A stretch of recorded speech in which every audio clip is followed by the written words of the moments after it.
राधा राधा राधा राधा राधा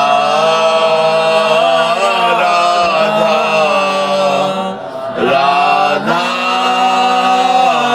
राधा हाय राधा राधा राधा राधा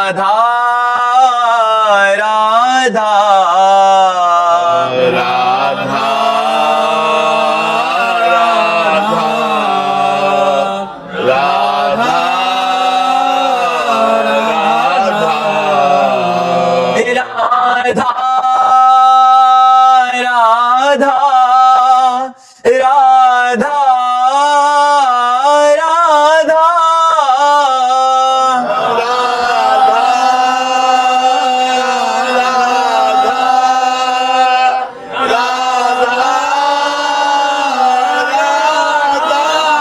हाय राधा राधा राधा राधा हाय राधा राधा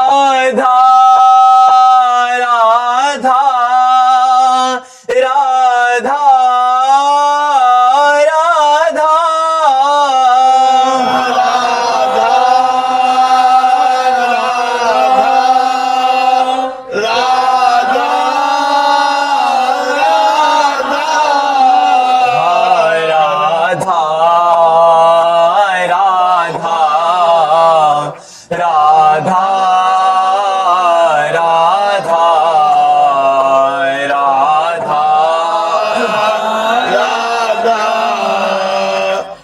राधा राधा हाय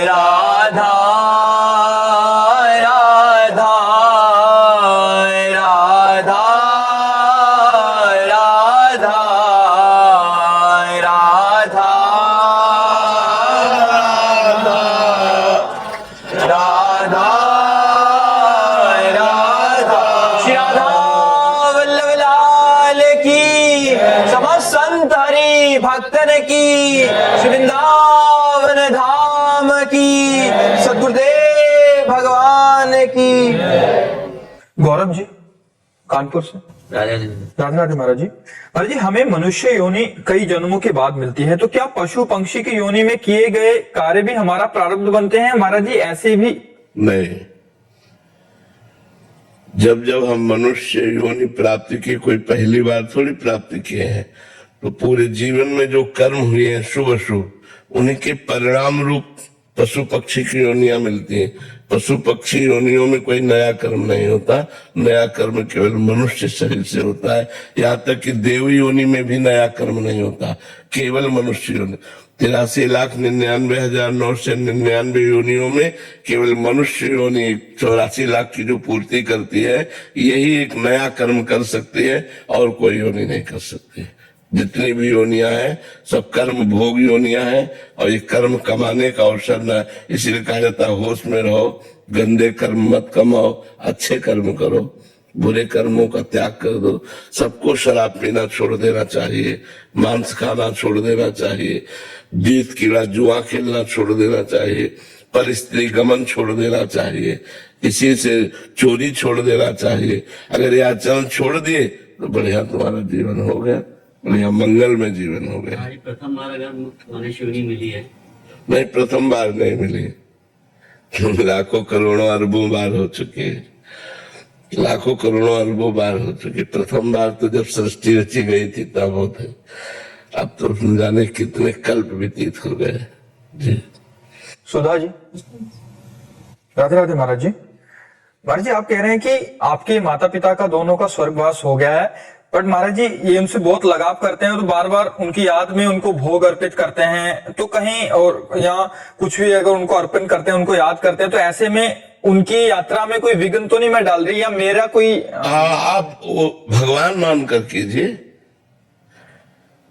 भगवान मानकर कीजिए कि आपके माता पिता साक्षात भगवान है, तो वो सब कुछ भगवान को प्राप्त होगा और भगवान से उनको प्राप्त हो जाएगा। जो भी सेवा करती हैं, जो भी भगवत आचरण करती हैं, वो सब भगवान को समर्पित कीजिए। तो भगवान को समर्पित करने से भावना है आपके माता पिता के मंगल की, उससे उनका मंगल हो जाएगा। ऐसा कीजिए, जो भी कार्य कीजिए वो माता पिता को भगवान मानकर कीजिए। हाँ ठीक है, अच्छा है। अभिनव भटनागर जी। श्री हरिवंश प्रभु। राधे राधे महाराज जी। महाराज जी, शरीर ग्रस्त धर्म में कर्तव्य कर्म का पालन कर रहा है। महाराज जी, क्या वृंदावन में रहकर खुशी मन से रिक्शा चलाकर इस शरीर के पत्नी या बच्चों का पालन पोषण करना, या भगवान कहीं वृंदावन के बाहर खूब पैसे कमाते हुए कर्तव्य कर्म करना, दोनों में महाराज जी क्या उचित रहेगा? वृंदावन में टमटम चलाना या बाहर? ये तो आपको देखना पड़ेगा कि आप संतुष्ट किसमें हैं। वृंदावन में रिक्शा चला करके या पोछा लगाकर, झाड़ू लगाकर, लेबरी करके, कैसे भी हम धाम वास कर रहे हैं, ये तो बहुत बड़ी उत्तम बात हुई है। बड़े भाग्यशाली लोग ऐसा विचार करते हैं और ऐसा जीवन में कर पाते हैं। पर यदि ऐसा नहीं है तो हम भगवान के हैं, अंदर से भगवान के भाव में भरकर हम कहीं भी देश विदेश जहां भी रहें अर्थ कमा रहे हैं धर्म पूर्वक, और अपने परिवार का पोषण कर रहे हैं और नाम जप कर रहे हैं और भगवान के आश्रित हैं, वही गति मिलेगी जो वृंदावन में वास करने से मिलती है। पर वो सर्वोत्तम भाव किसका प्रश्न है? सर्वोत्तम भाव तो यही है जो आपने पहला रखा। लेकिन यदि ऐसा संभव नहीं है तो उत्तम बात है कि हम जहां भी रहें धन कमाएं, धर्म पूर्वक परिवार का पोषण करें और भगवान का नाम जप करें और भगवान के आश्रित रहें। तो आश्रित को वही गति प्राप्त होती है जो धाम में वास करता है। एक ने धाम का आश्रय ले लिया और एक धाम वास कर रहा है, तो धाम के आश्रय वाला चिंतन जोर का करता है धाम का, और नाम जप करता है, भगवान से विनय करता है कि मैं तो संसार में हूँ, धाम वास नहीं कर रहा। ये उसको अभाव अनुभव में आता है, इसलिए वो दैन्य रहता है, तो उसका जल्दी काम बन जाता है। भगवान अगर पैसे की चाह ना हो दिल में तो फिर मतलब बस ये हो कि देखो बच्चा, केवल कोरी भावुकता से जिंदगी तो कटती नहीं है। आज अर्थ का जमाना है, आज समय है जब पीछे बुजुर्ग लोग कहते थे देखना एक समय आएगा पानी बिकेगा, तो हम लोग कहते थे पानी कहीं बिकने वाली चीज है? मारा पानी घूमता था जगह जगह, कुआं जगह जगह। वो आज समझ में आया कि बुजुर्गों की बात जो है वो अनुभव युक्त थी। आज पानी बिकता है यार, बिना पैसा के आप प्यास नहीं बुझा सकते, भोजन की तो बात जाने दो। तो देखो समय आया कि नहीं आया? तो आज अर्थ का समय है। अर्थ है तो सिलेंडर मिलेगा, अर्थ है तो आपको वास मिलेगा। आप देखो वृंदावन बड़ा महंगा वास है, तो आप देखो कितना खर्चे की जरूरत है। अगर आप वृंदावन वास करते हो तो आपको वास के लिए कोई कुटिया चाहिए, फिर आपके परिवार के पोषण के लिए भोजन चाहिए, फिर बिजली का बिल चाहिए। बहुत से ऐसी आवश्यकताएं हैं जो आपको अर्थ के लिए विवश कर देंगे। अब अर्थ की वृत्ति प्राप्त करने के लिए कुछ ना कुछ तो हमको करना पड़ेगा। तो अगर हर समस्याओं से जूझना है तो आ जाओ वृंदावन। श्री जी का आश्रय हो भगवान आ सकता है कैसे? अगर ये भावना है कि हम श्री जी के आश्रित हैं तब तो कोई समस्या नहीं है। लेकिन हम धन के आश्रय और संसार का आश्रय, देखो हम जब वृंदावन आए थे ना, किसी को नहीं जानते थे, किसी को नहीं, हमें परिचय ही नहीं था किसी से। काशी से आए थे और देखो आज है, रोना पड़ा है, पर ऐसा नहीं कि रोना पड़ा, रोए हैं हम कि हमें ऐसा लगा कि अब जाना पड़ेगा। तो हम ये टीला है मदन मोहन जी का, इसमें चढ़ के एकांत में दोपहर में खूब रोए थे ठाकुर जी से कि कहीं एक छोटा सा कोना दे दो, मुझे वृंदावन वास करवा दो, मुझे वृंदावन से बाहर क्यों भेजोगे? तो देखो लाडली जी की ऐसी कृपा हो गई कि सब व्यवस्था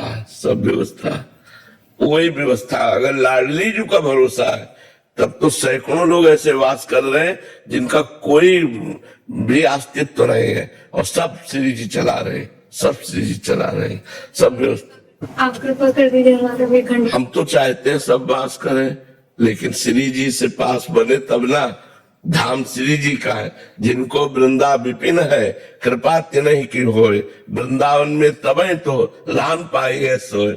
जिनका वृंदावन है, हम लोग तो सब दास हैं, श्री जी का वृंदावन, श्री जी कृपा करें तो वृंदावन वास हो जाए। हाँ, तो हम तो चाह रहे हैं, जब हमारा वृंदावन वास खतरे में हुआ ना और किडनी फेल हुई, तो निश्चय किया चाहे जितनी बड़ी दुर्गति हो जाए यही मरूंगा, भोजन मिले ना मिले, दवा मिले ना मिले, चाहे नरक जैसी दुर्गति मिले तो भी मैं तड़पूंगा, पर वृंदावन नहीं छोड़ूंगा। ये नियम ले लिया पूरा दृढ़। वृंदावन की कृपा से आज 27 वर्ष हो रहे वृंदावन वास करते हुए, भगवान की कृपा से ब्रजमंडल से बाहर नहीं गए। इसलिए अगर श्री जी का भरोसा है तब तो सब बन जाएगा, कुछ नहीं बिगड़ेगा। अगर अपना भरोसा है तो धक्के खाने पड़ेंगे। हाँ, श्री जी का भरोसा है, सब पार कर देते। जूही जी बेंगलोर से। राधे राधे। राधे राधे महाराज जी। महाराज जी, मेरा प्रश्न है कि योग वशिष्ठ में एक सूत्र का उल्लेख है जो इस प्रकार है, पुरुषार्थ ही परम देव है। महाराज जी, मैं इस सूत्र का भावार्थ समझना चाहती हूँ कि यहाँ पर पुरुषार्थ भागवतिक है या लौकिक? भागवतिक। लौकिक पुरुषार्थ में दम नहीं होती। जो लौकिक पुरुषार्थ है ये प्राकृतिक मायामय है, इसमें दम नहीं होती। दम होती आध्यात्मिक पुरुषार्थ में, जैसे भगवान का नाम जप करना, शास्त्रों का स्वाध्याय करना, मंत्रों का अनुष्ठान करना, तीर्थों में जा करके अनुष्ठान करवाना, व्रत उपवास, ये दिव्य पुरुषार्थ है। इस पुरुषार्थ के द्वारा हम अपने जो पूर्व पाप है उनको नष्ट करके सुखी हो सकते हैं। इसलिए पुरुषार्थ की जय। जो पुरुषार्थ अध्यात्म से जुड़ा है, अब केवल माइक पुरुषार्थ कर रहा है, जैसे बहुत मेहनत करके किसान फसल तैयार हुई, अब इतने में पानी गिर गया और वो फसल गिर गई और नष्ट हो गई, ओले गिर गए, फसल नष्ट हो गई, किस काम आया पुरुषार्थ? पुरुषार्थ तो उसने किया बहुत प्रबल। अब बहुत पढ़ाई की, बड़ी डिग्री प्राप्त की, जहां नौकरी के लिए जाता है असफलता मिलती है क्योंकि बुरा प्रारब्ध है, तो क्या करेगा पुरुषार्थ? लेकिन अगर आपने जप किया है, आपने तीर्थावगाहन किया है, व्रत उपवास किए हैं, गंदे आचरणों का त्याग किया है, तो ये पुरुषार्थ आपको विजय दिलाएगा, आपको सुखी करेगा, आपको विपत्ति और संकटों से बचाएगा। और परम पुरुषार्थ के द्वारा हम भगवत प्राप्ति कर लेते हैं। परम पुरुषार्थ के द्वारा हम आत्मबोध ब्रह्म ज्ञान प्राप्त कर लेते हैं। जो योग वासिष्ठ है वो आत्मबोध कराने वाला ग्रंथ है। तो पुरुषार्थ के द्वारा लौकिक उन्नति और परम पुरुषार्थ के द्वारा भगवत प्राप्ति और हम ब्रह्म बोध भी प्राप्त कर सकते हैं। ये पुरुषार्थ की बात है। विकास गर्ग जी दिल्ली से। राधे राधे। राधे राधे महाराज जी। प्रभु, जैसे कि शरीर तो नश्वर है, तो क्या अध्यात्म मार्ग में गुरु और साधक का शाश्वत मिलन होता है जहां वो एक दूसरे से कभी अलग ना हो? दो रह नहीं जाते, दो नहीं रह जाते। शिष्य की पूर्णता तभी है जब गुरु स्वरूप हो जाता है। जो गुरु का स्वरूप है उसी स्वरूप को प्राप्त हो जाता है, तो एक हो जाते हैं, दो नहीं हो जाते। जैसे दो घड़े रखे हैं तो सूर्य दो दिखाई देते हैं, लेकिन घड़े फूट गए, दोनों फोड़ दो घड़े तो एक सूर्य है। तो ये घड़े हैं नाशवान शरीर। नाशवान शरीरों के नष्ट होने पर प्रबल पुरुषार्थ करने वाला शिष्य गुरु स्वरूप हो जाता है। जो गुरु का स्वरूप वही शिष्य का स्वरूप, तभी वो पूर्ण सिद्धता मानी जाती है, तभी वो पूर्ण सिद्धावस्था मानी जाती है जब गुरु और शिष्य अभेद हो गए, भेद दृष्टि खत्म हो गई, वही तत्व है। ये जो नानात्व दिखाई दे रहा है शरीरों के कारण दिखाई दे रहा है। जैसे 1 करोड़ घड़े रखे हैं तो 1 करोड़ सूर्य दिखाई दे रहे हैं, लेकिन सूर्य तो एक ही है। घड़ों के कारण वो उसका प्रतिबिंब दिखाई देता है। ऐसे ही आत्मा तो एक है, वो अनेक जो दिखाई दे रही वो शरीरों के कारण दिखाई दे रहे। तो जब हम शरीराभिमान त्याग करके भागवतिक साधना करके अपने स्वरूप में आते, तो जो गुरु वही शिष्य, जो गुरु वही शिष्य, दो नहीं रह जाते, एक ही हो जाते हैं। मनोज कुमार जी मेरठ से। राधा वल्लभ श्री हरिवंश। श्री हरिवंश महाराज जी। महाराज जी, प्रभु ने सृष्टि रचना की और इस सृष्टि में श्रेष्ठतम मनुष्य को बनाया और मनुष्य को ही विवेकमान बनाया। सतगुरुदेव भगवान, मेरा प्रश्न है कि मन के द्वारा किए गए कर्मों का दंड उस जीवात्मा को क्यों भोगना पड़ता है जो उस जीवात्मा ने किया ही नहीं? ये कृत्य तो मन के द्वारा किया गया है, ये तो सारा दोष मन का है और मन के द्वारा किया गया कर्म का भोग उस जीवात्मा को क्यों भोगना पड़ता है? युद्ध सेना करती है और विजय किसकी होती है? राजा की होती है ना। सेना को मुकुट नहीं पहनाया जाता, राजा की जय बोली जाती है। अच्छा, हार सेना की हुई तो बंदी कौन बनाया जाता है? राजा। तो आत्मा राजा है और उसकी सेना है मन और इंद्रियां। ये अगर माया से हार जाती है तो बंदी बना लिया जाएगा। और पुनरपि जननम पुनरपि मरणम पुनरपि जननी जठरे शयनम, इस अजन्मा आत्मा को बार बार जन्म लेना पड़ेगा और मरना पड़ेगा। तो अगर इसने अपनी सेना को अधीन कर लिया और सेना ने माया पर विजय प्राप्त कर ली, बात सेना की है। इंद्रिया और मन यदि परमात्माकार हो गए तो आत्मा मुक्त हो गए, इंद्रिया और मन विषयाकार हो गए तो आत्मा बंधन को प्राप्त हो गई। समझ रहे हैं ना।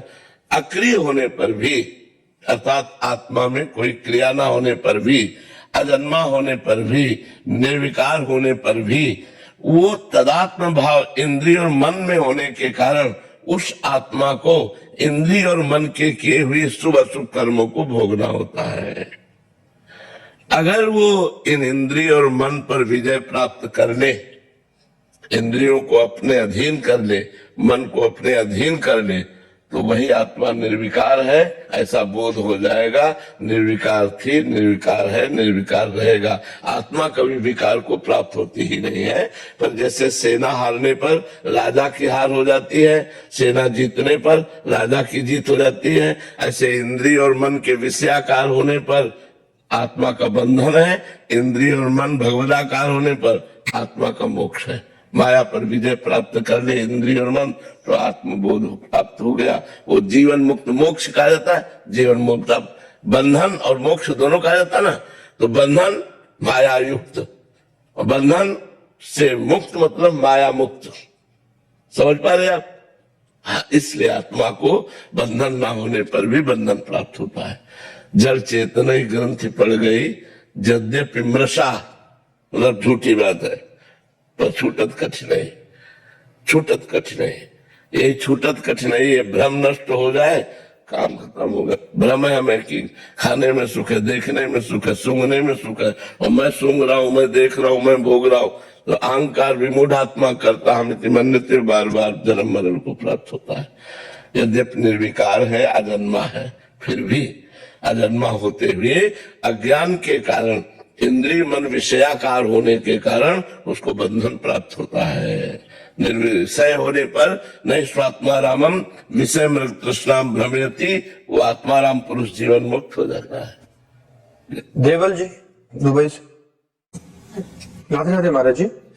महाराज जी, आप पूछ रहे हैं कि मेरा प्रश्न है कि व्यक्तवाद और अव्यक्तवाद के बारे में। आप जिस भक्ति मार्ग पर हैं वो स्पष्ट रूप से व्यक्तवाद दर्शाता है। महाराज जी, अद्वैत और द्वैत में भेद जानना चाहते हैं, कह रहे हैं कि बट कभी कभी आपके प्रवचन में अव्यक्तवाद या अद्वैत शब्दावली का भी प्रयोग होता है, तो इस विरोधाभास को कैसे समझा जाना चाहिए? कहाँ विरोधाभास कहाँ है, हमको बताइए आप। विरोधाभास व्यक्त कीजिए। एक में लीन होने वाले हैं, मतलब जब मुक्ति होगी कभी भी शरीर, तो प्रेम में भी तो एक हो जाता है। ब्रह्म नहीं, माया नहीं, नहीं जीव नहीं काल, अपनी सुधि ना रही, एक रहे नंदलाल। दो कहा, न भक्ति में न प्रेम में। चरम अवस्था भक्ति की जब आती है तो एक ही तत्व रह जाता है, कृष्णाकार मन, कृष्णाकार बुद्धि, कृष्णाकार चित्त, कृष्णाकार आम। अभी समझा कहा? तो अभी न तो भक्ति में की पूर्णता में हो, न तो ज्ञान की पूर्णता में हो। अच्छा, आप ज्ञान की पूर्णता से भी आ रहे हो, भक्ति की पूर्णता से भी आ रहे हैं, इसलिए हमारे प्रवचन में दोनों बातें आपको मिलेगी। क्योंकि काशी में 20-22 वर्ष काशी की उपासना और 27-28 वर्ष हो गए वृंदावन की उपासना, तो हम दोनों में ट्रेंड है। तो आप जो भी प्रश्न करोगे उसका उत्तर मिल जाएगा। चाहे व्यक्त से प्रश्न करो, चाहे अव्यक्त से प्रश्न करो, चाहे ज्ञान से प्रश्न करो, चाहे भक्ति से प्रश्न करो, इसलिए दोनों हमारे प्रवचन में मिले होते हैं। बात समझ में आ रही? हम केवल प्रवचन नहीं करते, हम उस पर चले हैं। हम उसको खाया है, हम उसको देखा है, उसको अनुभव किया है, तब वो बात करते हैं। महाराज जी, भक्ति मार्ग वाले को कैसे देखना चाहिए और ज्ञान मार्ग वाले को आपका प्रवचन को कैसे, क्योंकि उत्तर तो दोनों सुनने वाले हैं। हाँ, दोनों सुनने वाले हैं। दोनों के लिए जितना प्रवचन हम करते हैं वो दोनों के लिए लाभदायक है, चाहे ज्ञान मार्ग का सुने चाहे भक्ति मार्ग का। अंतिम जो फाइनल होता है वो हम प्रवचन ही नहीं करते, अंतिम फाइनल स्वयं अनुभव का होता है। उस समय वो शिवोहम में आ जाएगा और वो दासोहम में लीन हो जाएगा। ये प्रवचन का विषय नहीं है, ये स्थिति है। लेकिन साधन काल दोनों का समान, जैसे दोनों ब्रह्मचर्य, दोनों जितेंद्री, दोनों मनोनिग्रही, दोनों भगवदाकार चिंतन करने वाले, भगवत चिंतन, वो प्रणव का चिंतन करे तुम राम का चिंतन करो, वो ओम चिंतन करेगा तुम कृष्ण का चिंतन करो, कृष्ण कृष्ण कृष्ण, दोनों का मार्ग एक ही है। लक्ष्य भेद हो जाता है, लक्ष्य में भेद ये हो जाता है कि वो भेद दृष्टि से भगवान की तन्मयता में मैं को भूल जाता है, और वो अभेद दृष्टि से सबको मैं में समेट कर मैं की स्मृति में तन्मय हो जाता है। मैं ब्रह्म हूं, अहम ब्रह्मास्मि, मैं ब्रह्म हूं। अंतःकरण की वृत्ति उसकी उदय हो जाती है, मैं ब्रह्म हूं, और वो अंतःकरण की मैं दासो हम, और फिर दोनों वृत्तियां लय हो जाती है। उसके केवल इष्ट रह गया, वो केवल आत्म स्वरूप में स्थित रह गया, मैं ब्रह्म हूं, ये भी बात गई, केवल स्वयं ब्रह्म, अनुभूति ब्रह्माकार वृत्ति। अब वो प्रवचन का विषय नहीं होती, वो स्थिति होती है। आपके उत्तर क्योंकि सामने वाले को देख के होते हैं, वो ज्ञान मार्ग का पथिक है, तो कुछ उत्तर ज्ञान परक होते हैं, कुछ भक्ति परक होते हैं। तो भक्ति परक जो उत्तर हो गया, तो ज्ञान मार्ग के उसको कैसे हाँ, ज्ञान मार्ग में भगवान शंकराचार्य जी ने कहा है आत्मानुसंधान के लिए भक्ति युगरीयसी। अगर भक्ति की जाए तो आत्मबोध बहुत जल्दी प्राप्त हो जाए, और आत्मबोध प्राप्त करने के लिए अगर वो भक्ति नहीं करता है तो आत्मबोध प्राप्ति में बहुत समय लगेगा। स्वयं सनक सनंदन सनातन सनत कुमार हर समय हरिशरणम जपते रहते हैं। बिना भक्ति के आत्मबोध शुद्ध होना बड़ा कठिन है। ज्ञान के पंथ कृपाण के धारा परत खगेश लगे ले बारा। केवल ज्ञान की बातें कर लेना बात अलग है। जिस समय काम वेदना जागृत होती है ना, भूख जागृत होती है ना, प्यास जागृत होती है ना, इंद्रियों की मांग होती है ना, उस समय बावरा बना देती बड़े बड़े साधकों को औरों की। तो वही कोई शुद्ध गुरु कृपा पात्र, भगवत कृपा पात्र ही इस माया पर विजय प्राप्त करके आत्मबोध या भगवत प्रेम को प्राप्त होता है। बीच के सब अभी डगमग डगमग है, बैलेंस बना के चल रहे हैं, भोग भी भोग रहे हैं और भक्ति भी कर रहे हैं, लेकिन ऐसे रंग नहीं आता। बैलेंस बनाने से रंग नहीं आता, एक रकील खींच दी जाती है। जैसे लक्ष्मण रेखा खींच गए थे ना कि इसको लांघना मत, बस वो साधु की या भक्त की या वैष्णव की या साधक की जब लक्ष्मण रेखा खींच जाएगी, ऐसे अब जीवन भर भोग नहीं भोगना, वो निकल जाता है। बहुत कठिन मार्ग है, कोई खिलवाड़ समझते हो जी। अनामिका यादव जी, राधे राधे महाराज जी। महाराज जी, आपके मुख से सुना है कि गुरु प्रसन्न साहेब अनुकूला। महाराज जी, मेरा प्रश्न है कि सदगुरुदेव भगवान की जो नए साधक हैं हम जैसे, उन्हें कैसे अनुभव होगा कि उनके गुरु उनको अनुभव होने की जरूरत नहीं है। उनको ये देखने की जरूरत है कि गुरु जी ने जो हमें आज्ञा की उसका हम पालन कर रहे हैं कि नहीं, बस। और कुछ देखने समझने की उस समय वृत्ति नहीं होती। उस समय ये देखना है, कई बार ऐसा हुआ कि साधक से गलती हो रही है, उनके गुरुजी मुस्कुरा रहे हैं, वो समझ रहा है गुरुजी प्रसन्न हो रहे हैं, और वो गलत कर रहा है। अब गुरुजी अपने स्वरूप में स्थित है, वो देख ही नहीं रहे तुम्हारी तरफ, और तुम गलत कर रहे हो, तुम्हें लग रहा है गुरुजी अनुकूल है, मतलब ये गलती चलेगी। ऐसा नहीं, हमें देखना है कि गुरु आज्ञा पे हम चल रहे हैं कि नहीं, हमारा मंत्र चल रहा है कि नहीं, हमारा नाम जब चल रहा है कि नहीं, हमारा ब्रह्मचर्य ठीक है कि नहीं, हमारा खान पान ठीक है कि नहीं, हमारा संग ठीक है कि नहीं। अगर ये सब ठीक है तो गुरु प्रसन्न हो जाएंगे, गुरु संतुष्ट हो जाएंगे। जहाँ गुरु संतुष्ट हुए तो इष्ट ही गुरु है, गुरु ही इष्ट है, हमारा काम बन गया। आशीष जी, ऑस्ट्रेलिया से। श्री हरिवंश। श्री हरिवंश महाराज जी। महाराज जी, त्रिगुणातीत स्थिति होने की सरल एवं आसान तरीका। पहले हम सत्वगुण की वृद्धि करें, सत्वगुण से रजोगुण और तमोगुण को शांत करें, किसका प्रश्न है? पहले हम सतोगुण की वृद्धि करें, रजोगुण और तमोगुण को सतोगुण से शांत करें। हमारा भोजन सात्विक होना चाहिए सबसे पहले तो। जो शराब पीते हैं, मांस खाते हैं, अंडा खाते हैं, इस तरह के व्यवहार करते हैं, वो तो राक्षसी प्रवृत्ति है, वो साधना के योग्य ही नहीं है। तो साधना की मतलब मेड़ चढ़ ही नहीं सकते हैं, उसके चढ़ने के लिए पहले छोड़ना होगा। तो ये कोई आचरण तो नहीं है। हाँ ठीक है। अब इसमें सात्विक भोजन, कोशिश करें कि हमारा भोजन होटल का ज्यादा ना हो, क्योंकि होटल का भोजन रजोगुण सात्विक नहीं होता। बनाने वालों की क्या वृत्ति है, कि क्या पवित्रता है, वो नहाए नहीं है, वो क्या उनका क्या चरित्र है, वो किस तरह से पवित्र है, कैसे बनाते हैं, तो उसका प्रभाव भोजन पर पड़ता है। जब हमारा पवित्र सतोगुण भोजन होगा, मोबाइल में केवल सतोगुणी बात ही हम देखेंगे, संतों की बात सुनेंगे, भगवान के चरित्रों का भले लीला अनुकरण देख ले। जैसे रामानंद सागर जी ने रामायण रची, तो रामायण का जो अनुकरण किया, बहुत अच्छा अनुकरण किया, भाव बन जाता है। तो ऐसे अन्य सीरियल, अन्य बातें, अन्य गंदी बातें मोबाइल से न देखे, कानों से किसी की निंदा न सुने, प्रपंच की बात न सुने, भगवान की महिमा सुने, भगवान के चरित्र सुने। हमारा खान पान ठीक, हमारे नेत्र ठीक, हमारी वाणी ठीक, हमारे कान श्रवणेन्द्रिय पवित्र, तो धीरे धीरे धीरे धीरे सतोगुण बढ़ता जाएगा और हमारी वृत्ति शांत होती चली जाएगी। और जैसे ही सतोगुण बढ़ करके भगवदाकार वृत्ति आई, तो भगवदाकार वृत्ति सतोगुण का भी त्याग कर देती है और त्रिगुणातीत हो जाता है। त्रिगुणातीत पुरुष भगवत साक्षात्कार। त्रिगुणातीत तब समझना चाहिए कि हम हो रहे हैं जब हमारा मन एकाग्र 24 घंटे भगवान में रहे। दूसरी बात, हमें किसी नवीन भोग भोगने की इच्छा ना हो, कोई भी इच्छा नहीं, किसी नवीन भोग भोगने की इच्छा ही नहीं। हमारे अंदर मान अपमान का भाव खत्म हो गया। मान करे तो कोई सुख नहीं, अपमान करे तो कोई दुख नहीं। हानि लाभ खत्म हो गया हो, राग द्वेष खत्म हो गया हो, तब समझना चाहिए कि हम त्रिगुणातीत हो गए हैं। त्रिगुणातीत होना ही मनुष्य जीवन का लक्ष्य है।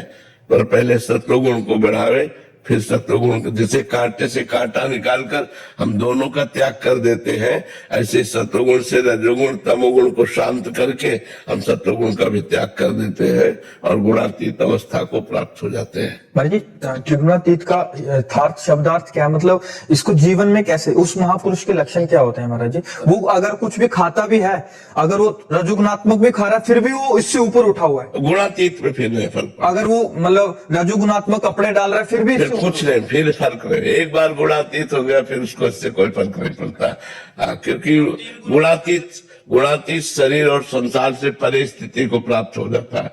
तो उसे राजा महाराजाओं के जैसे भोग विलास मिले तो उसे कोई फर्क नहीं पड़ता, या फुटपाथ में पड़ा है तो उसे कोई फर्क नहीं पड़ता। वो गुण, हाँ, वो भगवदाकार कोई भी असर नहीं, वो भगवदाकार वृत्ति को प्राप्त महापुरुष है। अब अंतःकरण के द्वारा विक्षिप्त या अंतःकरण के द्वारा शांत, इस स्थिति से उसे कोई फर्क नहीं पड़ता। इंद्रियां विचलित हो या शांत हो, उसको कोई फर्क नहीं पड़ता, क्योंकि वो आत्मस्वरूप में स्थित महापुरुष त्रिगुणातीत अवस्था को प्राप्त हो गया है। आत्मबोध के बिना त्रिगुणातीत नहीं होता, भगवदाकार के बिना, भगवत साक्षात्कार के बिना कोई त्रिगुणातीत नहीं होता। त्रिगुणातीत का मतलब ही होता है भगवत साक्षात्कार किए हुए महापुरुष। पर जी एकदम स्थिति आती है, इसके भी अलग अलग लेवल है कि थोड़ा लेवल अलग अलग, गाढ़ अवस्था धीरे धीरे आती है, धीरे धीरे आती है। जो आपने अनुभव किया उसका गाढ़ अवस्था जो लानी है, तो उसी में डूबे रहिए, तो गाढ़ अवस्था आती चली जाएगी। मनीष झा जी मुंबई से। राधे राधे। राधे राधे महाराज जी। महाराज जी, सत्य क्या है? अगर मृत्यु सत्य है तो जीवन क्या है? और मृत्यु किसने कहा सत्य है? मृत्यु होती नहीं, हम तो कहते हैं। किसकी मृत्यु होती है? आत्मा अमर है, वो मर नहीं सकती।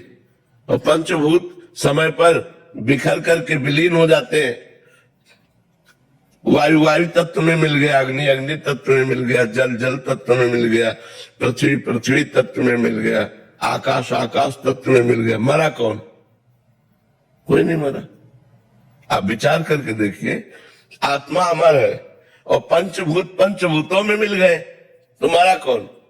एक आकृति बिगड़ गई, उसी को हम मृत्यु कहते हैं। एक आकृति धारण कर ली, उसी को हम जन्म कहते हैं। न मृत्यु है न जन्म है, आत्मा तो निर्विकार है। ज्ञान न होने के कारण जन्म मृत्यु है, नहीं तो जन्म मृत्यु है नहीं। तो मृत्यु सत्य कैसे है? सत्य तो नारायण है, सत्य तो हरि है, सत्य तो भगवान है। मृत्यु सत्य थोड़ी है, ये तो असत है।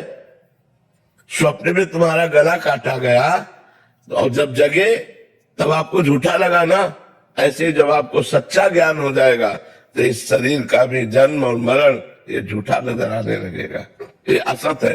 उमा कहूं मैं अनुभव अपना, सत हरि भजन जगत सब सपना। तो जगत में मृत्यु को आप सत्य कैसे कह सकते हैं? मृत्यु किसी की होती ही नहीं। जीवात्मा है, वो अजर अमर अविनाशी है। पंचभूत है, वो अपने भूतों में मिल जाते हैं, उनका भी नाश नहीं होता।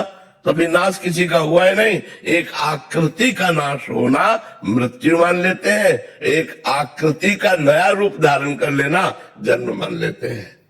जी श्वेता जी। श्री हरिवंश। श्री हरिवंश महाराज जी, गुरुदेव 4-5 दिन पहले की एकांतिक वार्तालाप में आपने कहा था कि नाम जप करने से भगवत प्राप्ति तो पक्का हो जाएगी, पर सेवा या धाम नहीं मिलेगा। तो महाराज जी, वैकुंठ धाम में श्री हरि जी की सेवा प्राप्त करने के लिए फिर मुझे क्या करना पड़ेगा? भगवान वैकुंठनाथ के उपासना में जो महापुरुष डूबे हुए हैं उनसे मंत्र लीजिए। नारायण मंत्र, हरि मंत्र, जो भी मंत्र दे, उस मंत्र के प्रभाव से भगवान का दासत्व प्राप्त होता है, भगवान की सेवा प्राप्त होती है। इसीलिए 4 संप्रदाय बने हुए हैं, आचार्य परंपरा बनी हुई है। आचार्यों ने आकर के मंत्र दिए, तो नाम से ही सब कुछ हो जाता है, तो फिर मंत्र क्यों मिला? सब कुछ का मतलब आपका कल्याण हो जाएगा, आपके पाप नष्ट हो जाएंगे, आपको गुरु की प्राप्ति होगी नाम जप से। और जब गुरु मंत्र देंगे तो मंत्र के प्रभाव से भगवान के दासत्व की प्राप्ति होती। नहीं तो जैसे गोपी भाव है, दास्य भाव है, सख्य भाव है, वात्सल्य भाव है, सहचरी भाव है, इन भावों की प्राप्ति मंत्रों से होती है। इसीलिए गुरु मंत्र लिया जाता है। आचार्य परंपरा बनी हुई है कि हम आचार्य के शरणागत किसी संत से गुरुदेव को मान करके जब गुरु मंत्र लेते हैं और उसको जपते हैं तो हम उसी भाव को प्राप्त हो जाते हैं। गुरुदेव, हम कैसे पहचाने कि हमको कौन संत मिलेंगे, क्योंकि हम तो संप्रदाय भी नहीं जानते। आप नाम जप की, केवल नाम जप कीजिए, वो आपको मिला देगा, वो आपको पहुंचा देगा, या तो गुरु को बुला देगा या आपको गुरु के पास पहुंचा देगा। नाम जप करो, निष्ठा पूर्वक नाम जप करो, राधा राधा राधा राधा, वो सब आपको मार्ग पूर्ण कर देगा। प्रतीक भाटिया जी। श्री हरिवंश। श्री हरिवंश महाराज जी। महाराज जी, यदि हमारा वृंदावन का कोई भी संकल्प भी ना हो आने का और मिलने का भी कोई संकल्प ना हो, बट अचानक ऐसी परिस्थिति बन जाए कि हम वृंदावन आ जाएं और आपके दर्शन भी हो जाएं, संतों के दर्शन हो जाएं, तो इसका क्या अर्थ समझना? श्री जी की कृपा, श्री राधिका कृपा बिन सबके मनन अगम्य, प्रथम यथामति प्रणवो श्री वृंदावन अति रम्य। अगर वृंदावन आए हो, साधु समागम मिले तो कृपा, बहुत कृपा। जीवन में ये कृपा ही हमको उठाती है। हमारा लक्ष्य नहीं है, लेकिन हमको भगवान के मार्ग में चलने का अवसर मिल गया। एक कृपा, संत ने वचन कहे, हमारे दिमाग में वो वचन लग गए, हम नाम जप करने लगे, भगवत आराधना करने लगे। एक कृपा, भगवान की अहेतु की कृपा, उसी कृपा के द्वारा ये सब होता है। कनिका जी। श्री हरिवंश। श्री हरिवंश महाराज जी। महाराज जी, आपके चरणों में कोटि कोटि प्रणाम। गुरुदेव, ये तो हमें पूर्ण विश्वास है कि आप अपने सब शिष्यों को जानते हैं, लेकिन गुरुदेव हमें तो इसकी अनुभूति नहीं होती। उस अनुभूति को हम कैसे प्राप्त करें? मंत्र जप करो, जो आपको गुरु मंत्र मिला है उसे जप करो, तो आपको यही अनुभव होगा कि प्रतिपल गुरुदेव की सबसे ज्यादा कृपा हमारे ऊपर है। जब मंत्र जपोगे तो मंत्र में जब आनंद की अनुभूति होती है तो गुरुदेव दिमाग में छाए रहते हैं, क्योंकि गुरुदेव ने ही तो मंत्र दिया है। तो गुरुदेव की कृपा से मंत्र और मंत्र की कृपा से आनंद, तो इसलिए जय गुरुदेव भगवान की। वो हमारे दिमाग में छाए रहते हैं और बार बार हमारा मन उनके चरणों में लौटता रहता है कि आप कृपा न करते तो ये सुख हमें न मिलता। हे गुरुदेव भगवान, धन्य है जो आप कृपा करके मिले हमें। और बार बार वो बलिहार होता है, बार बार शरणागत होता है, बार बार गुरु की जय मनाता है। जब गुरु मंत्र के द्वारा आनंद की अनुभूति होती है तो खूब गुरु मंत्र जपो, अच्छे आचरण करो, तो गुरु कृपा का अनुभव हो जाएगा। गुरुदेव, जितना हम गुरु मंत्र जपेंगे उतना गुरु हम ज्यादा जानेंगे। हाँ, उतने गुरु से प्रियता होने लगेगी। प्रेम का स्वरूप होता है अपने प्रियतम के बिना, अपने प्यारे के बिना जी न पाना। तो यही गुरुदेव बैठे रहते हैं, गुरुदेव दूरी थोड़ी रहते हैं, ये दिमाग में बैठे रहते हैं। आज्ञा चक्र में ऐसा लगता है कि हमारे गुरुदेव भगवान विराजमान है। हर समय नाम जप करो, मंत्र जप करो, गुरुदेव द्वारा दिया हुआ, तो गुरु के सानिध्य का अनुभव होने लगता है। दीपक जी दिल्ली से। श्री हरिवंश महाराज जी, भगवत गीता में जो विकर्म मतलब शास्त्रों के विरुद्ध कर्म जो होते हैं की व्याख्या की गई है ठाकुर जी द्वारा, महाराज जी उसे समझना चाहते थे कि विकर्म जो, इतनी बात समझ लो कि जो शास्त्र और संतों के प्रतिकूल है वो सब विकर्म है। शास्त्र और संतों के प्रतिकूल आचरण नहीं करना, जैसे गृहस्थ है, जैसे हमारी मेहनत की कमाई है वो धर्म युक्त कर्म से कमाया गया है, लेकिन घूस, बेईमानी, ये सब अधर्म हो जाता है। तो हमें शास्त्र सम्मत कार्य करने हैं, हमें धर्मयुक्त कार्य करना है, वो भगवान की प्राप्ति कराता है। जो विकर्म है, शास्त्र विरुद्ध आचरण है, वो हमें तो नरक की प्राप्ति कराएंगे। धर्म विरुद्ध, कानून विरुद्ध आचरण करने पर हमारी दुर्गति हो जाएगी। समझ पा रहे आप? तो शास्त्रों का स्वाध्याय करो, संतों की वाणी सुनो, उससे तुम्हें पता चलेगा क्या करना चाहिए, क्या नहीं करना चाहिए। तस्मात् शास्त्रम प्रमाणम ते कार्य अकार्य व्यवस्थित हो। कार्य और अकार्य की व्यवस्था शास्त्र प्रमाणित होनी चाहिए। तो शास्त्रों का स्वाध्याय करो, संतों का संग करो, तो तुम्हें खुद ज्ञान हो जाएगा क्या करना चाहिए, क्या नहीं करना चाहिए।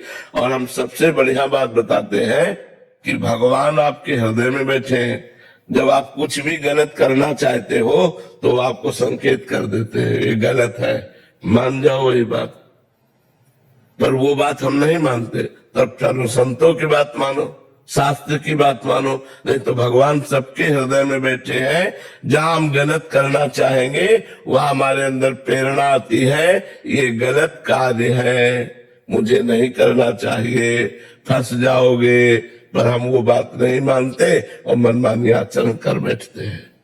सीप वर्मा जी पंजाब पटियाला से। राधे राधे महाराज जी। महाराज जी आपके चरणों में कोटि कोटि प्रणाम। महाराज जी, श्री कृष्ण के चरणों में समर्पण करने का वास्तविक अर्थ क्या है? तन, मन, प्राण, इंद्रियां, ये सब कृष्णाकार हो जाएं। हमारी जो अहंकार वृत्ति शरीर पर है, संपत्ति पर है, नाना प्रकार की भोग विलासिता पर है, वो वृत्ति भगवान के चरणों में समर्पित हो जाए और ऐसी गाढ़ वृत्ति कृष्णाकार हो कि कृष्ण के सिवा और कुछ स्मृति न रहे।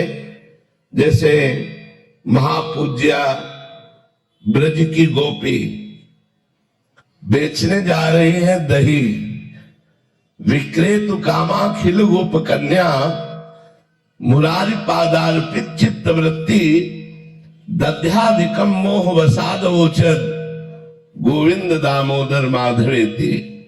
वो बेचने जा रहे दही और बोलना चाहती कोई दही ले ले दही, पर मुख से निकलता है कोई गोविंद ले ले, कोई दामोदर ले ले, कोई माधव ले ले। जब हमारा मन, हमारी चित्त की एक एक वृत्ति कृष्णाकार हो जाए तब समझना चाहिए कि श्री कृष्ण के चरणों में हमारा पूर्ण समर्पण हो गया है। किंचन मात्र मृत्यु तक का भय न रह जाए, विपत्ति, रोग, शोक, इनकी कोई परवाह न रह जाए। एकमात्र आनंद सिंधु श्री कृष्ण का विधान मान करके हम हर परिस्थिति को सहते हुए भगवत स्मरण एक तार चल रहा है, तो हमारी शरणागति पुष्ट है। तो हम शरणागत है भगवान के। जब तक तन मन प्राण ये भगवान को समर्पित नहीं होते, तब तक शरणागति पुष्ट नहीं होती। इसलिए तन समर्पित संपूर्ण क्रियाएं जो शरीर से होती है वो भगवान के लिए हो, कोई पापाचरण ना हो। तो हमारा शरीर समर्पित, मन संकल्प विकल्प करता है। कोई भी संकल्प विकल्प भगवान श्री कृष्ण से विमुख ना हो तो मन हमारा समर्पित। वाणी तन्वांग मनोभिरमलैः सोहम तरिवाश्रितः।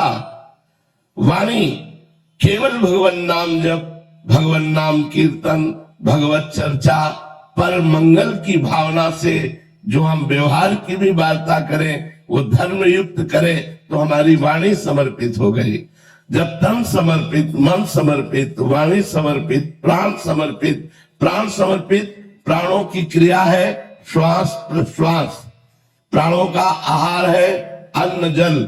जब अन्न जल की स्मृति ना रहे और श्वास प्रश्वास भगवान नाम निरंतर चलने लगे, तब समझना चाहिए प्राण समर्पित। तो तन मन वाणी प्राण समर्पित होने पर वो भक्त भगवान का स्वरूप हो जाता है। सातरति सातरति सा लोकान तारयति, वो स्वयं तर जाता है, स्वयं तर जाता है और लोगों को तार देता है। ऐसी है भगवान की शरणागति। याग्निक कुमार जी छत्तीसगढ़ से। राधे राधे महाराज जी।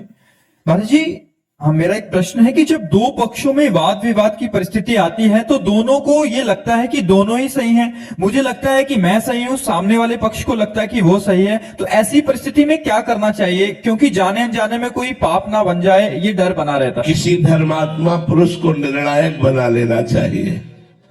जब दो पक्षों की वार्ता में निर्णय न निकल रहा हो तो किसी धर्मात्मा पुरुष को जो सम्यक ज्ञान रखता है उसको निर्णायक मान लेना चाहिए और उसके निर्णय को दोनों स्वीकार कर लेना चाहिए। अगर स्वयं के निर्णय से विवाद शांत ना हो तो अपने से श्रेष्ठ जो धर्म को जानने वाला है, जो हमारे झगड़े के विषय को जानने वाला है, विवाद के विषय को जानने वाला है, उसको निर्णायक बना लेना चाहिए और उसकी बात मान लेनी चाहिए, तो हमारा झगड़ा खत्म हो जाएगा। तो हमारे जितने विवाद हैं वो सब स्वार्थ युक्त होते हैं। यदि हम शास्त्र आज्ञा संत वाणी का अनुसरण करें तो विवाद की कोई गुंजाइश ही नहीं रहती। जमीन का विवाद, धन का विवाद, स्त्री का विवाद, जितने भी है सब स्वार्थ परक है। अगर हम परमार्थ को अपना निर्णायक मान ले तो झगड़ा तुरंत शांत हो जाएगा। मायाकृत आकर्षण का नाश करके परमात्मा के चिंतन में तन्मय कराना, ये परमार्थ का स्वरूप है। तो हम किसी परमार्थी को अपना निर्णायक मान ले तो हमारा सही निर्णय निकल आएगा। निधि गर्ग जी। राधे राधे महाराज जी। महाराज जी, नाम जप काम करते हुए करना और मंदिर में बैठकर करने में कौन सा ज्यादा फलदायक है? मंदिर में बैठकर के नाम जप करने से विशेष लाभ होता है। गौशाला जहाँ गौएं बंधती हैं वहां बैठकर जप करना, भगवान के मंदिर में जप करना, यमुना या गंगा के 8 हाथ की दूरी पर जप करना। 8 हाथ दूरी धारा बह रही है, उसी के नजदीक आप जप कर रहे हो, कई गुना फल मिलता है। लेकिन विश्व ब्रह्मांड के समस्त तीर्थों में जप करने से जो कई गुना फल मिलता है, वृंदावन में लाख गुना उसका फल मिलता है, क्योंकि धाम है। 1 माला करो तो 1 लाख माला के बराबर होता है। वृंदावन धाम ये 1 लाख माला के बराबर, 1 माला 1 लाख माला के बराबर, क्योंकि ये भगवान का श्रीधाम वृंदावन है, ये प्रियाजू का निज महल है। तो अगर हम इन स्थानों पर जाएं तो जरूर हम एकांत में बैठकर जप करें, ज्यादा लाभ मिलता है। रूप रसाला सहचरी। राधे राधे महाराज जी। महाराज जी, आपके चरणों में कोटि कोटि प्रणाम। महाराज जी पीछे सत्संग में सुना था कि वैराग्य के बिना प्रभु का अनुराग प्राप्त नहीं होता। महाराज जी कृपा करके ये बताएं कि भगवान के अनुराग का स्वरूप क्या है तथा हम साधकों के लिए वैराग्यपूर्ण जीवन शैली कैसी होनी चाहिए जिससे प्रभु जल्द से जल्द अनुराग प्रकट। यदि गृहस्थ में है, स्त्री शरीर है, तो अपने पति को भगवान मान करके, सास ससुर को भगवान मान करके पूरी गृहचर्या करते हुए उसे भगवान को समर्पित कर देना। किसी पर पुरुष की तरफ आंख उठा के भी काम भाव से न देखना। अगर पुरुष है तो अपनी पत्नी पर ही अनुराग करते हुए किसी पर आई स्त्री पर भाव रहे। अगर विरक्त है तो पूर्ण वैराग्यवान होकर के, ये सबसे बड़ा शत्रु काम है जो बड़े बड़ों को फिसला देता है। एक झटके में पता ही नहीं चलता कि हम कब गिर गए। जब गिर जाते हैं तब पता चलता है अरे हम तो गिर चुके हैं। भगवान की ऐसी प्रबल माया है। अगर काम, क्रोध, लोभ, मोह, मद, मत्सर, ये 6 शत्रु है, अगर इन पर विजय प्राप्त कर ले तो भगवान का प्रेम प्राप्त हो जाता है। गोस्वामी तुलसीदास जी ने लिखा है, महर्षि वाल्मीकि जी कह रहे हैं, काम क्रोध मद मान न मोहा, लोभ न क्षोभ राग नहीं द्रोहा, जिनके कपट दंभ नहीं माया, तिनके हृदय बसहु रघुराया। जो दंभ का त्याग किए हुए, कपट का त्याग किए हुए, काम विजयी, क्रोध विजयी, लोभ, मोह, मद, मत्सर विजयी है, उनके हृदय में भगवान प्रकट हो जाते हैं। और हृदय में जब भगवान प्रकट होते हैं तो रोम रोम प्रेम से पुलकित हो जाता है। प्रेम प्रतिक्षण वर्धमानम है, प्रेम अनिर्वचनीय है। और प्रेम का स्वरूप ये है, तन मन के बिछुड़े नहीं, चाह बढ़े दिन रैन, कबहू संजोग न मानही, देखे भरी भरी नैन। अपने प्रभु से मिले हुए भी प्रभु के मिलने की चाह, अपने प्रभु को देखते हुए भी प्रभु के देखने की चाह, अपने प्रभु के लिए रोते हुए भी रोने की चाह, प्रभु में तन्मय होते हुए भी प्रभु के भजन की चाह। ये प्रेम साधक को प्रेम प्राप्ति के लिए पहले गुरुदेव का वर्णन करना चाहिए और गुरुदेव के द्वारा दी हुई उपासना में रात दिन मन को लगाकर इन शत्रुओं पर विजय प्राप्त करनी चाहिए। काम, क्रोध, लोभ, मोह, मद, मत्सर। और ये गुरु प्रताप से यदि इन पर विजय प्राप्त हो गई तो जीवन मुक्त महापुरुष भगवान के अनुराग को, प्रेम को प्राप्त हो जाता है। बहुत सावधानी का ये मार्ग है। जरा सी चूक हुई, राई के सम चलत ही होत और क्योर, राई के समान थोड़ा सा कदम इधर हुआ कि मार्ग बदल गया। पता ही नहीं चलता कि हमसे गलती हो रही है, हम चूक कर रहे हैं। इसलिए सदैव गुरुदेव की शरण में रहे और सदैव संतों का सानिध्य प्राप्त करता रहे। ये जरूर ध्यान रखे कि हमारा जीवन केवल प्रभु के लिए है, कहीं हमारे जीवन में चूक ना होने पावे। ये सावधानी सबको बनाए रखनी है। संत महात्माओं से सत्संग करना है और दूरी बनाकर भजन करना है। उनको भी भजन करने दो और आप भी भजन करो, नहीं तो त्रुटि हो जाएगी, उनकी साधना विक्षेप में पहुंच जाएगी और आपका भी जीवन विक्षेप में पहुंच जाएगा।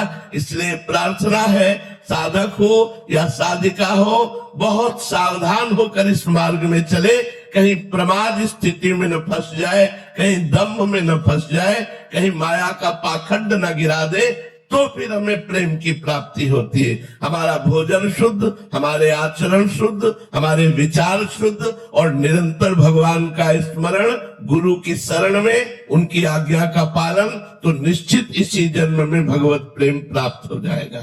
यशोदा जी दिल्ली से। राधे राधे महाराज जी। महाराज जी आप कहते हैं कि जब बड़े बड़े ऋषि मुनियों के ध्यान में भी प्रभु सदा नहीं आते तो हम जैसे ग्रस्त के जीवन में कैसे आ सकते हैं हमारे? यही आश्चर्य की बात है कि वो बड़े बड़ों के ध्यान में नहीं आते। लेकिन आगे जो पंक्ति लिखी है उसको ध्यान से सुनिए। मुनि मन ध्यान धरत नहीं पावत, करत विनोद संग बालक भट। भगवान बड़े बड़े मुनियों के ध्यान में नहीं आते, लेकिन भगवान बालवत स्वभाव, सरल स्वभाव, न मन कुटिलाई, ऐसे को जल्दी मिल जाते हैं। जिनको अहम है कि मैं तपस्वी हूं, मैं जितेंद्रीय हूं, मैं योगी हूं, मैं मुनि हूं, भगवान उनके ध्यान में नहीं आते। लेकिन जिसको ये भाव है मैं अधम हूं, मैं नीच हूं, मैं किसी योग्य नहीं हूं, और वो भगवान को पुकारे तो भगवान बहुत जल्दी उसको ग्रहण कर लेते हैं। यही दरबार दीन को आदर रीत सदा चली आई। भगवान के दरबार में दैन्यता का प्रवेश है, अहंकार का निषेध है। इसलिए बड़े बड़े मुनियों के भी हृदय में तपस्या का अहंकार होता है। जैसे सबसे बड़े मुनि दुर्वासा जी, अब वो महान भक्त अम्बरीश जी को शाप देने के लिए पहुंच गए, कृत्या उत्पन्न कर दी। फिर भगवान के सुदर्शन चक्र ने उनको त्रिभुवन में दौड़ाया। इसलिए भगवान बड़े बड़े मुनियों के ध्यान में नहीं आते, लेकिन हम जैसे अधमों के ध्यान में आ जाएंगे, हम जैसे नीचों के ध्यान में आ जाएंगे। जहां अपने में अधमता और दैन्यता है वहां भगवान विराजमान हो जाते हैं। देखो राजसूय यज्ञ हुई, ध्यान से सुनना। राजसूय यज्ञ में एक शंख रखा गया था कि जिस समय यज्ञ की पूर्णता होगी तो शंख अपने आप बज जाएगा। तो ब्रह्मा जी भी यज्ञ में थे, भगवान शंकर भी थे, बड़े बड़े ऋषि मुनि थे, सबने वहां भोग लगाया, लेकिन शंख नहीं बजा। तो युधिष्ठिर जी ने भगवान श्री कृष्ण से पूछा कि महाराज शंख नहीं बजा। तो उन्होंने कहा अभी यज्ञ पूर्ण नहीं हुआ, क्योंकि किसी अकिंचन महाभागवत ने प्रसाद नहीं पाया। बोले इतने बड़े बड़े सिद्ध ऋषि मुनि आए और उनके प्रसाद पाने से शंख नहीं बजा, और अकिंचन भक्त, तो कौन ऐसा अकिंचन भक्त रह गया जो राजसूय यज्ञ में निमंत्रण नहीं दिया गया। भगवान ने कहा तुम्हारे द्वारे रोज आते हैं वो। बोले प्रभु ऐसा कौन भक्त है जो रोज दरवाजे आता है और मैंने उसका स्वागत नहीं किया। तो बोले आपके यहाँ झाड़ू लगाने वाला स्वपच वाल्मीकि। बोले प्रभु वो अनन्य भक्त है। बोले महान अनन्य भक्त है, और उनके हृदय में भक्ति का अभिमान भी नहीं है, और वो दैन्य है। अर्जुन और भीमसेन को भेजा, जाओ उनके घर और उनको निमंत्रण देके बुलाओ और रसोई तैयार करें द्रौपदी, और जब उनको सम्मान से पवाओगे तब यज्ञ पूर्ण होगा। तो स्वपच वाल्मीकि के यहाँ जब अर्जुन और भीम जी गए तो वो रो रहे थे भगवान का नाम जप करते हुए, हा कृष्ण हा कृष्ण। भीमसेन ने देखा कि अरे इनको तो कोई जानता ही नहीं कि ऐसे महान भक्त है। ये तो एक हाथ में डलिया, एक हाथ में झाड़ू लिए दोना पत्तलवा उठाते, लेकिन ऐसे महान भक्त साष्टांग दंडवत। जो साष्टांग दंडवत किया, तुम कहा अरे मालिक आप ये क्या कर रहे हो, हम तो आपके नौकर हैं, हम तो आपके द्वारा पोषित है। उन्होंने कहा भगवान श्री कृष्ण ने अब आपका रहस्य खोल दिया है, अब आपको निमंत्रण देने आए हैं। और आपको बोले हम तो रोज जूठन पाते हैं, हमें निमंत्रण की क्या जरूरत। बोले नहीं भगवान ने कहा है। तब उन्होंने कहा भगवान की तरफ प्रलय कोप से कहा कि मैं छुप करके आपका भजन करना चाहता हूं, लेकिन आप प्रकाशित ही करना चाहते हैं, तो यदि आप प्रकाशित करना चाहते तो मैं छुप कैसे सकता हूं, अवश्य आऊंगा। तो उनको पालकी में बैठाल करके राजसूय यज्ञ में बुलाया गया। द्रौपदी जी ने स्वयं भोजन तैयार किया, और जब वो पाने में थे तो खीर, सब्जी, दाल, कढ़ी ये सब एक में मिला गया, सब मिला लिया। द्रौपदी जी को अच्छा नहीं लगा, पूरी रात अलग अलग व्यंजन बनाती रही। स्वपच वाल्मीकि जी ने पाया, लेकिन शंख नहीं बजा। युधिष्ठिर जी ने कहा महाराज आप तो कह रहे थे अकिंचन महाभागवत स्वपच जी जब पालेंगे तो शंख बज जाएगा। बोले शंख तो बज जाएगा, लेकिन अपराध हो गया, इनके प्रति किसी ने अपराध कर दिया, इसलिए शंख नहीं बजा।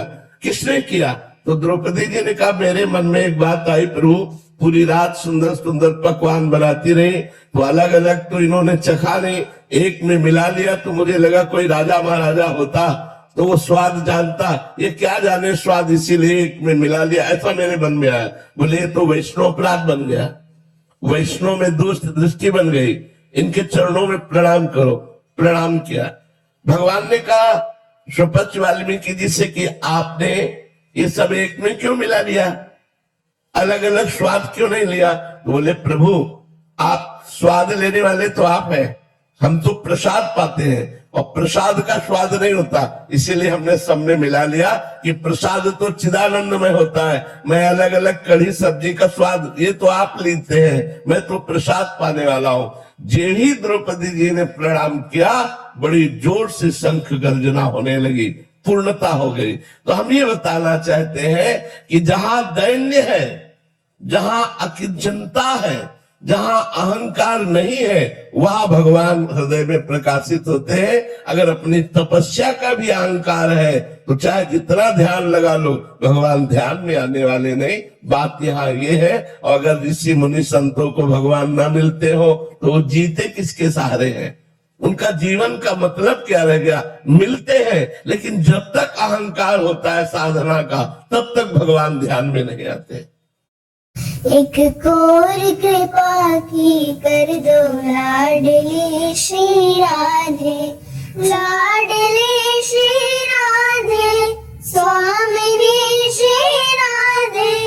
एक कोर कृपा की कर दो लाडली श्री राधे, दासी की झोली भर दो लाडली श्री राधे। मैं तो राधा श्री राधा सदाए रटूं, मैं तो राधा श्री राधा सदाए रटूं, मैं तो राधा श्री राधा सदाए रटूं, मैं तो राधा श्री राधा सदाए रटूं। कभी द्वारे से लाडली के ना हटूं, कभी द्वारे से लाडली के ना हटूं। मेरे शीश कमल पग धर दो लाडली श्री राधे, एक कोर कृपा की कर दो लाडली श्री राधे। मेरी आस न टूटने पाए कभी, मेरी आस न टूटने पाए कभी, इस तन से प्राण जाए कभी, इस तन से प्राण जाए कभी। मुझे निज दर्शन का वर दो लाडली श्री राधे, एक कोर